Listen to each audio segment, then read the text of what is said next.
Great Scott. Great Scott. Great Scott.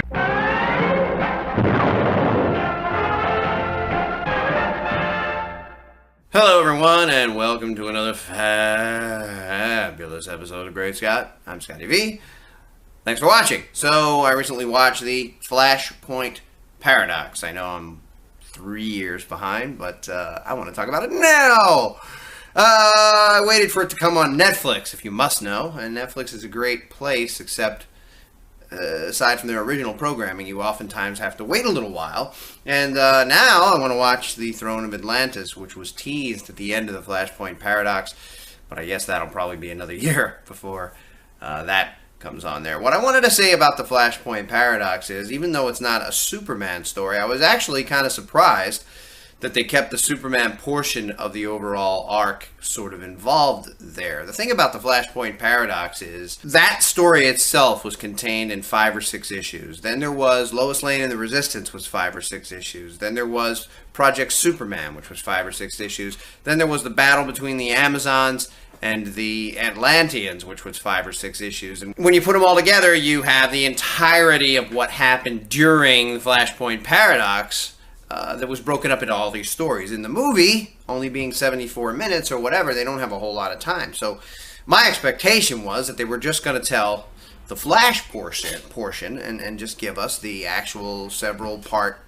episode of the Flashpoint Paradox. But they did not do that. They included parts from Lois Lane, they included parts from the Atlantean War, they included parts from Project Superman.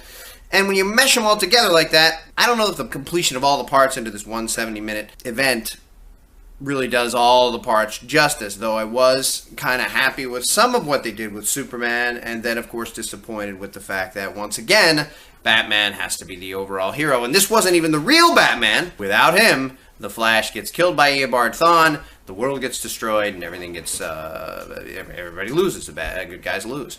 The thing with Superman was, of course, Superman of the original Flash Earth appears in the beginning, and by the way, I hate the way they draw the men in this. They have giant muscular faces.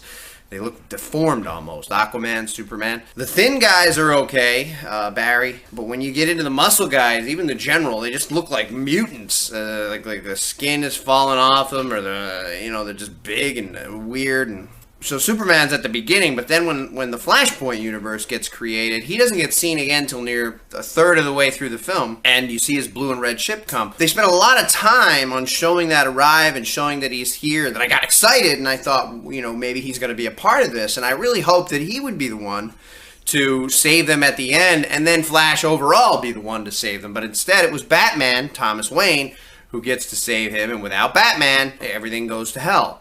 So Superman didn't need to be there, none of the other heroes need to be there, Lois didn't need to be there, Lex didn't need to be there, none of those people had to be there, but every time I see them I get a little excited because I think maybe they're going to get some due. Now, they did show Superman be heroic. When he first shows up, he saves them all, so if they were killed right then, the mission would end.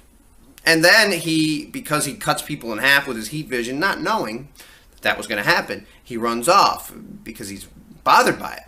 Then he shows up again when Cyborg is dying, but here's the thing, he shows up to say, friends, I'm going to help you, he just says the word friends, and he stops Aquaman, and Aquaman runs off. But when he does it, Cyborg dies 10 seconds later anyway, so his appearance at the end of the movie is really worthless and does nothing other than to show that he is still being what Superman would be, trying to help. But then he sits there on his knees, sad, and just waits for the wave to wash over them.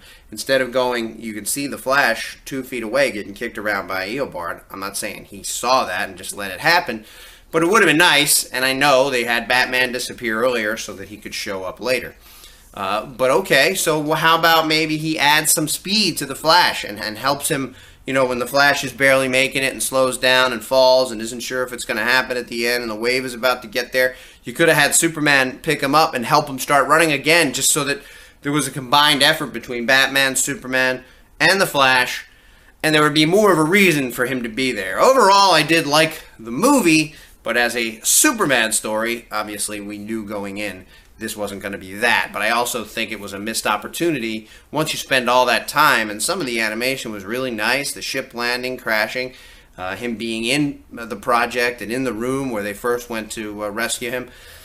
They changed some characters around, but I wish that they had done more with Superman, and I'm not all that surprised that Batman, again, was kind of the star of this movie, secondary star after The Flash, but in a lot of cases, the secondary star is more liked and more important, and he was the overall cooler, more badass character that backed up the Flash, and in the end shows up as the big surprise to take out the villains so that the Flash can get the universe back on track. Superman in it, but on a Superman scale, I probably give it a 1 in terms of what we see and what they do with his character. Thanks everybody for watching, and remember, always look up in the sky.